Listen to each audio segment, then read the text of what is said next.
عايزين نقف وقفة سليمة. الناس اللي قاعدة تشتكي، الناس الوقت اللي قاعدة على الفيس نهاية سنة، مين اللي خانك السنة دي، مين اللي باعك السنة دي، مين اللي اتصدمك السنة دي، مين اللي اتخلى عنك السنة دي، ايه المصايب اللي حصلت. هو انت ما شفتش من ربنا غير كده؟ هي دي الحاجة اللي ربنا عملها معاك السنة اللي فاتت دي كلها. هو انت ما شفتش من ربنا خير؟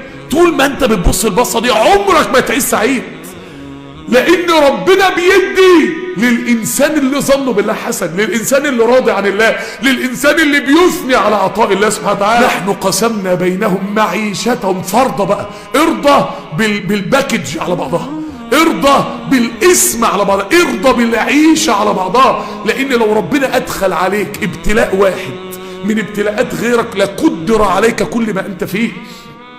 ارضى بالايه، بالباقة، باقة القدر اللي ربنا ادالك على بعضها. نحن قسمنا بينهم معيشتهم في الحياة الدنيا. خد بالك انت مش في الجنة، اوعى تتوهم انك في الجنة فانت عايز ايه كل حاجة. محدش هياخد كل حاجة، احنا في الدنيا يعني اللي اتقسم ده. طب انا عايز احل مشاكلي، يعني انا اتكتب عليا الشقة، يعني انا لو في مشكلة خلاص يبقى دي المشكلة. من قال هذا؟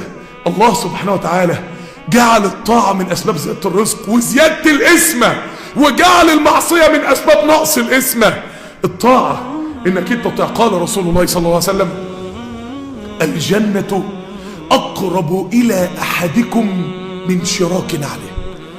الجنة ممكن كده اهو قبل ما تخطي الخطوة دي تلاقي نفسك من اهل الجنة، تموت بقى. يعني الرسول صلى الله عليه وسلم بيقول لك بينك وبين الجنة خطوة، فاشتغل عشان في لحظة ممكن تلاقي نفسك في الاخرة.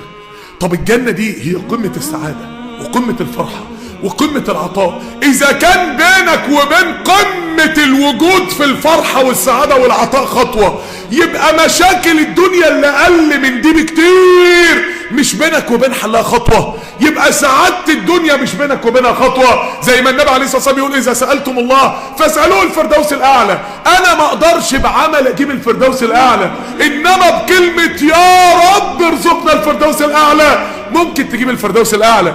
اذا كانت كلمة يا رب تديك الفردوس الاعلى، ايه اللي بعد كده من مشاكل حياتك ودنيتك ورزقك ونفسيتك وصحتك ومستقبلك كلمة يا رب ما تحلوش.